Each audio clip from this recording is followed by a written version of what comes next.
आणखी एक महत्त्वाची बातमी आहे। कमला नेहरू रुग्णालयातील संशयितांना फरासखाना पोलीस ठाण्यात आणण्यात आलेला आहे। फरासखाना पोलिसांकडून या संशयितांची चौकशी सध्या सुरू आहे। तर संशयित तीनही तरुण बांगलादेशी असल्याची माहिती मिळते। मागील काही वर्षांपासून ते बिहारमध्ये राहत असल्याची माहिती समोर येते।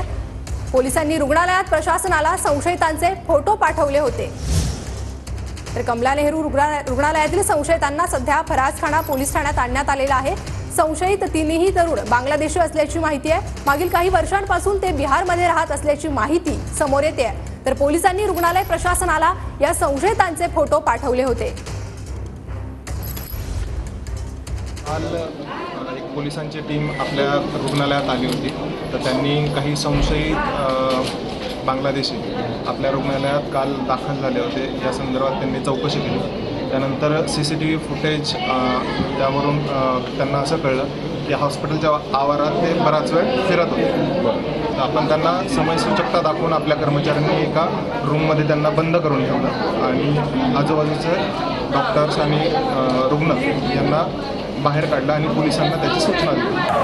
पुण्यातील कमला नेहरू रुग्णालयात आज सकाळच्या सुमारास एकच खळबळ उडालेली आहे ती पाहायला मिळाली। कारण 3 संशयित तरुण खरं तर ते बांगलादेशचे असल्याची प्राथमिक माहिती जी आहे ती मिळाली होती आणि याच कमला नेहरू रुग्णालयात ते 3 संशयित जे आहेत ते बांगलादेशी घुसल्याची माहिती पोलिसांना मिळाली होती आणि त्यानंतर पुणे पोलिसांचं पथक जे आहे ते या कमला नेहरू रुग्णालयात दाखल झालं होतं। आता आपण पाहू शकतोय की कमला नेहरू रुग्णालयाच्या बाहेर मोठा पोलीस बंदोबस्त जो आहे तो पुणे पोलिसांकडून लावण्यात आलेला आहे। जवळपास 2 संशयितांना आता पुणे पोलिसांनी ताब्यात घेतलेला आहे। फरासखाना पोलीस स्टेशनमध्ये या 2 संशयितांची जी आहे ती चौकशी सुरू करण्यात आलेली आहे। नेमकं ते तरुण कोण होते, ते खरंच बांगलादेशी होते का, काही ठिकाणी संशयित अतिरेकी असल्याचं बोललं जात होतं, ते खरंच संशयित अतिरेकी होते का, हे सगळं आता पुणे पोलिसांच्या चौकशीत उघड जे आहे ते होणार आहे। पण सध्या कमला नेहरूच्या रुग्णालयाच्या बाहेर मोठा पोलीस बंदोबस्त आहे आणि 2 संशयित तरुणांना आता पुणे पोलिसांनी ताब्यात घेतलेलं पाहायला मिळतंय।